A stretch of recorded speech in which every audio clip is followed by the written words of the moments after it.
The reason why I decided to come to Project Veritas is because people need to know what's actually going on with Google. There's this facade about what they're doing, but what they're actually doing, what the employees are actually seeing inside the company is different. But the reason we launched our AI principles is because people were not putting that line in the sand, and they were not saying what is fair and what's equitable. So we're like, well, we are a big company, we're going to say it. People who voted for the current president do not agree with our definition of fairness. They're not objective piece, they're not an objective source of information. But then there are teams which are called ML fairness. ML fairness, the teams? Fairness, like, yeah. You know, you need to be fair. We're also training our algorithms, like if 2016 happened again, would the outcome be different? They are a highly biased political machine that is bent on never letting somebody like Donald Trump come to power again. 2020 is certainly on top of, now my old organization, Trust and Safety, is top of mind. They've been working on it since 2016 to make sure we're ready for 2020. This is a Goliath I'm but of David, trying to say that the emperor has no clothes. He got called in front of Congress multiple times. They can pressure us, but we're not changing. Being a small little ant, I can be crushed, and I'm aware of that.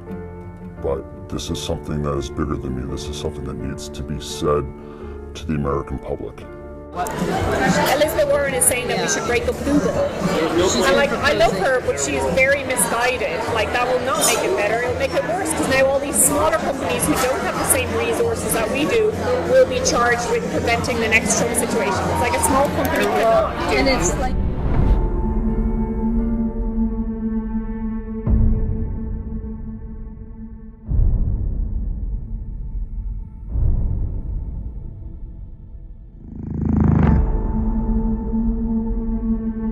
Earlier this year, a Facebook insider exposed deboosting of conservatives on Facebook. That insider inspired someone at Pinterest to come to Project Veritas with his story. Last week, we released a report from the Pinterest insider Eric Cochran detailing censorship of pro-life and Christian content. The tech companies can't fight us all. Today, we bring you a Google insider, a brave man who came forward and brought us a story that will scare you. I think sunlight is the best disinfectant, and people need to start asking questions. A couple weeks before the Google insider came forward, Project Veritas secretly recorded with Jen Janai, a Google executive. Janai talks about making sure when people search for things through machine learning algorithms, Google's political agenda is always present. We all got screwed over in 2016. Again, it wasn't just us, it was like people got screwed over, the news media got screwed over, like everybody got screwed over, so now we're rapidly being like, what happened there? How do we prevent it from happening again? Right after Donald Trump won the election in 2016, the company did a complete 180 in what they thought was important. Before, they thought self-expression and giving everyone a voice was important. But now they're like, hey, there's a lot of hate, and because of there's a lot of hate, misogyny, and racism, that's the reason why Donald Trump got elected. And so we need to fix that. And we need to start policing our users because we don't like to have an outcome like that. We don't want to have an outcome like that to happen again. Yeah, let's talk a little about that. Tell me more about what you observed at these meetings right after Trump was elected. Who said it? What was said exactly? So the things that changed was that the TJFs, they started talking about the need to combat hate and racism online, and also at YouTube they had the same talks by the CEO Susan, and they talked about combating that and getting rid of unfairness. And so slowly they started introducing the concept of machine learning fairness. Jen Janai is the head of responsible innovation at Google Global Affairs.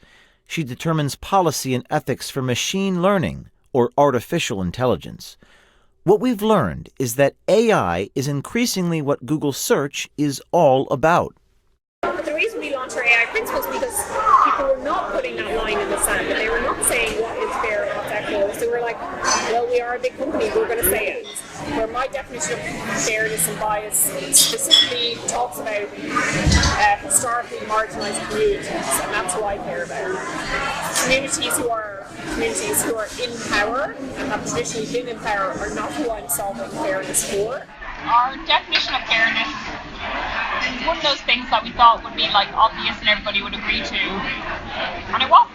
Like there are the same people who voted for the current president do not agree with our definition of fairness.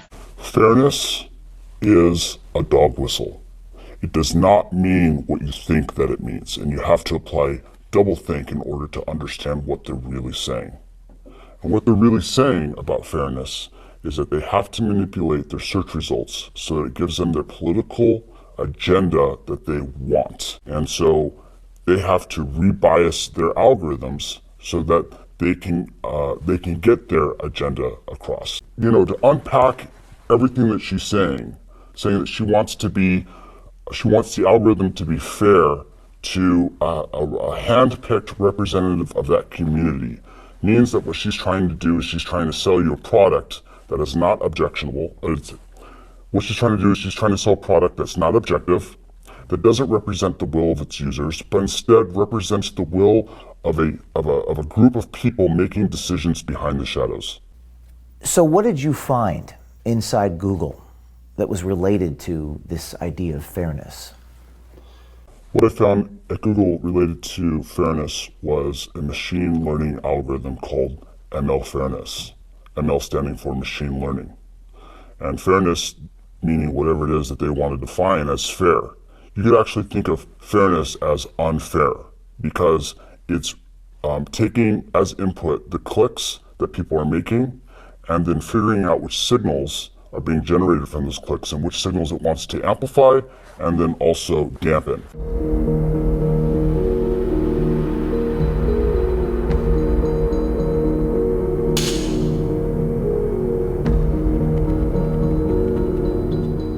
So I have Google.com up in front of me, and I'm going to try to put this AI machine learning thing to the test. I'm going to type in the following words: men can. And I see men can have babies, men can get pregnant, men can have periods, men can cook. Do most people search for that stuff, or what is the company doing internally? No, people aren't searching for this. This is literally coming from source of truth databases that they've selected represent the truth and that they are pulling this information from. And then we try it again with, let's try this with women can. I see women can vote, women can do it, women can do anything, women can be drafted. Yes. That seems a little interesting.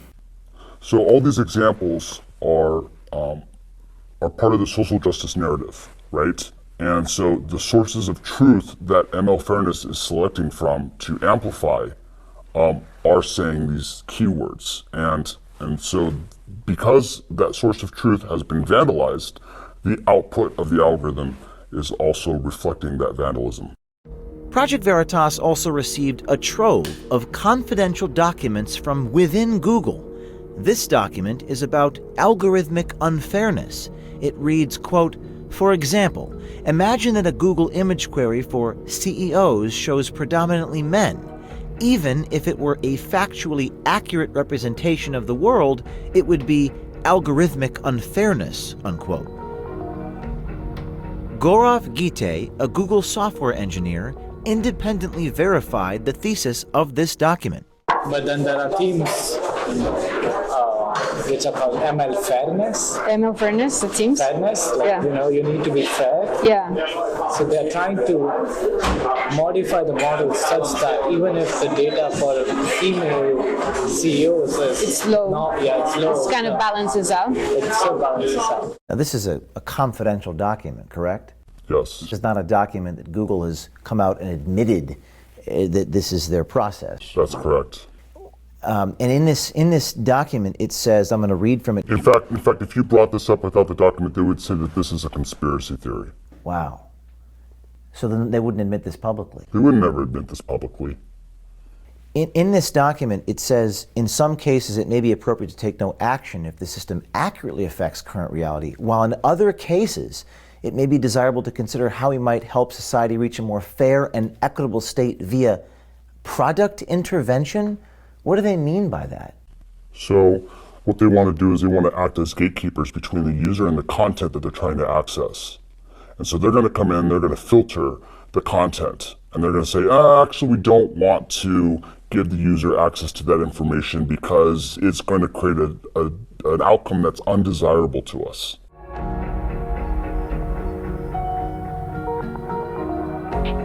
So this was an internal-only Google document which says the goal is to establish, quote, a single point of truth for definition of news across Google products, unquote. What does this mean? When they mean single point of truth, what they mean is alignment with the narrative. And so the narrative is manufactured by establishment players, and what they're looking to do is they're looking to boost authoritative content. Accusations on around the fairness is that we're unfair to conservatives because we are choosing what we define as credible news sources, and those news sources don't necessarily overlap with conservative sources, and so we're getting accusations of fair from one side. Does Google have an editorial agenda? Does the company make news decisions? Is that what I'm seeing in this document? Yes. This is describing what's happening with Google News. Would Google have a problem if people saw this document? Yeah, I think so. Why wouldn't Google want people to see this document? The reason why is because right here in some of these boxes, they're applying editorial, their editorial agenda onto the news sources. And if you were to expand that, you would see that there's machine learning fairness within these algorithmic checks. And they state right here that it's for crawlability and extractability, but in reality, it doesn't fall in line with their agenda. And if it does, it pops to the top, and if it doesn't, then it gets buried. Other internal documents expose Google's hopes for ML fairness. Training data are collected and classified. Algorithms are programmed. Media are filtered, ranked, aggregated, and generated. People, like us, are programmed. Sounds like social engineering, not search querying.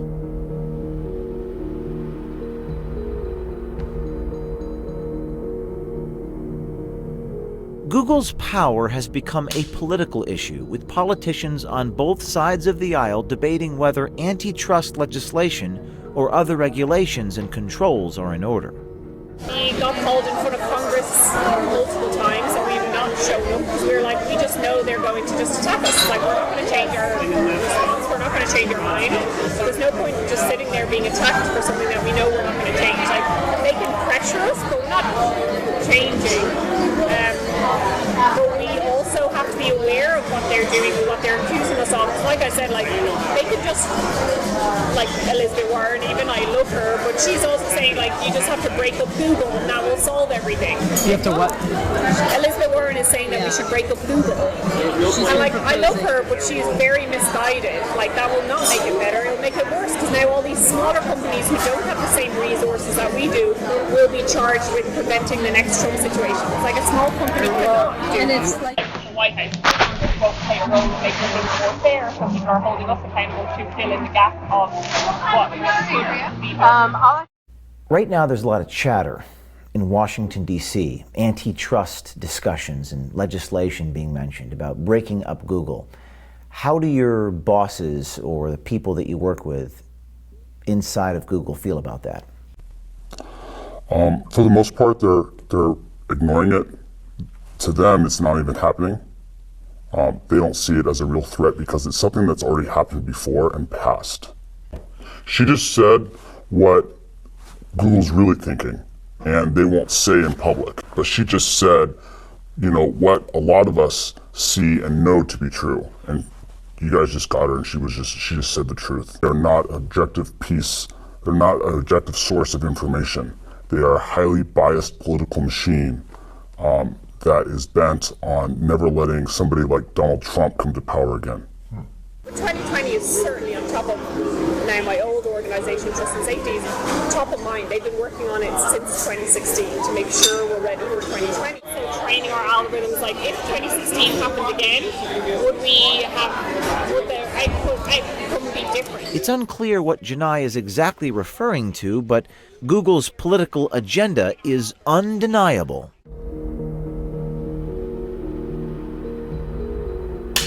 What are some other things I can type here? Hillary Clinton's emails are, it doesn't even give you a result. Google is suggesting that people do not search for this term. Is that correct? That's what they're saying. It's not even worth returning any results. But people do search for this. Absolutely, and you can tell that because you can cross-reference some of their other services that prove that people are. If you want to get an example, go to trends.google.com. Okay, I'll do that right now. Trends.google.com. And shall I? Hillary Clinton's emails, yes.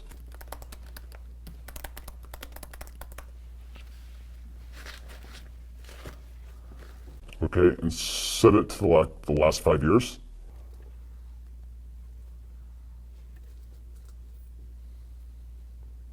Seems like we had a spike in October of 2016. It says 100. I guess is that 100? It's all relative. So in order to get an idea of the relative importance of this, you're going to want to compare it against another search term. Let's type in Donald Trump's emails. Okay. Show me what I'm looking at here. So what we see right here is relative to the search term of Hillary Clinton's emails, Donald Trump's emails has no search traffic.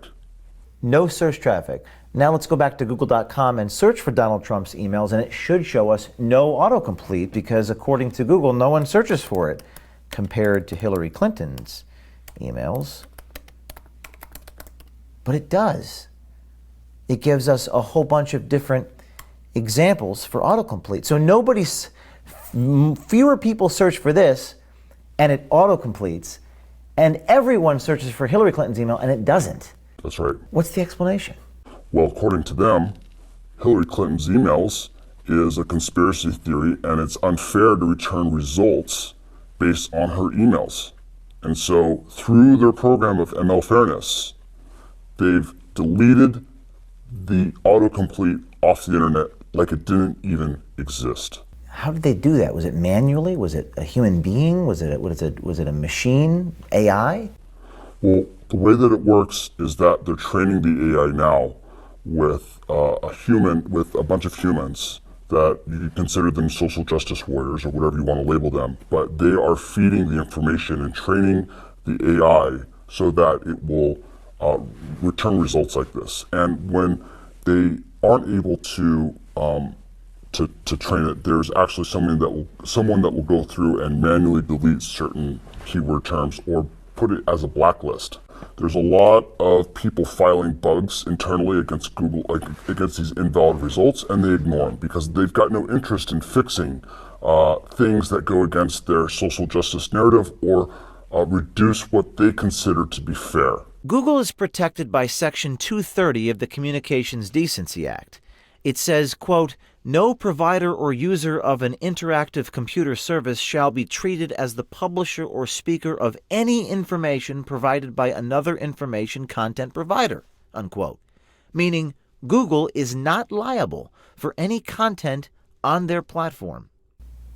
Some people think a solution is this Section 230 and taking it away.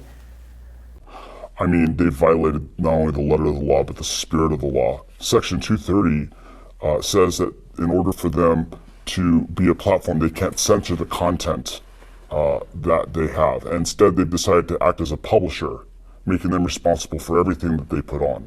And they're still masquerading as a platform, even though they're acting as a publisher. It doesn't stop with Google search. Our insider says political biases are censoring voices on YouTube, owned by Google as well. He says the YouTube rollout discussion was at a rather bizarre location. They didn't have it. It was a special occasion that happened in May, and they They invited us all to the Masonic Temple to talk about the future of the company for YouTube, and they described that they were going to have more content filtering. And right after that happened, a lot of the content creators started to get demonetized, and their videos started to get deranked. I'm talking about Dave Rubin, talking about Carpe Diem, talking about Tim Pool, and a lot of the other content creators that are within the YouTube ecosystem just saw their view counts just go through the floor. What did YouTube do to make their view counts go down? So Google is targeting what they consider to be right-wing news commentators. So that includes Tim Pool, Dave Rubin, Stephen Crowder, and a host of other right-wing people that they are coming in and they're deciding that they don't want these opinions to have a wide appeal. And so they're coming in and they're putting their thumb down and they're deciding which content the users are allowed to see. The way that Google is able to target people is that they take videos and then they do a transliteration through using artificial intelligence. And they look at the translated text of what those people are saying, and then they assign certain categories to them, like right-winger or news talk, and then they're able to take those and apply their algorithmic rebiasing unfairness algorithms to them so that their content is suppressed across the platform. Specifically, the insider verified that PragerU, the conservative educational YouTube channel, and talk show host Dave Rubin's videos received heightened analysis in the artificial intelligence program Viacom. Viacom polices YouTube distribution, singling Prager and Rubin out as right-wing and news talk. So they're applying narrative control. What's scary about this to you? What's scary is that Google's deciding what's important and what's not important. They are going through and they're effectively deleting conversations from the national narrative. It reminds me of a book called 1984, and that should have been a warning. 1984 should not be a user manual on how to run society. And Google's falling directly into that trap, where they're deciding what gets read, what gets consumed, what people are able to click on, what appears. It reminds me a lot of fascism. It's not just about burning books. When videos get pulled off of a platform, that's also a form of censorship. I've been living this for, years. And so, it's like, yeah, that's what it is. And for other people, it's shocking. But for me, it's like, this is why I'm coming forward. Because it is shocking. And people have no idea that it's happening. And they still think that Google is an objective source of information, and it's not. Are you afraid? I am afraid. I was more afraid, but I had a lot of difficulty with the concept of, my life ending because of this. But I imagine what the other world would look like, and it's not a place that I'd want to live in. What do you think is going to happen next for you? Hopefully I get away with it and nothing bad happens, but bad things can happen. I mean, this is a behemoth, this is a Goliath, I'm but a David, trying to say that the emperor has no clothes. And being a small little ant, I can be crushed, and I'm aware of that. But this is something that is bigger than me. This is something that needs to be said to the American public. This year, insiders approached Project Veritas and told their stories, exposing the giants in Silicon Valley. Thanks to the bravery and courage these insiders are showing, big tech is being held accountable. This is a watershed moment. It's not the New York Times or CBS News doing the work. It's individual citizens, anonymous heroes who put their careers on the line, and they've struck a nerve and found their voice at Project Veritas. People always ask me, what can I do? You can follow the lead of Eric Cochran and the Google Insider. You too can be brave, wear a camera, and contact us securely at projectveritas.com/brave.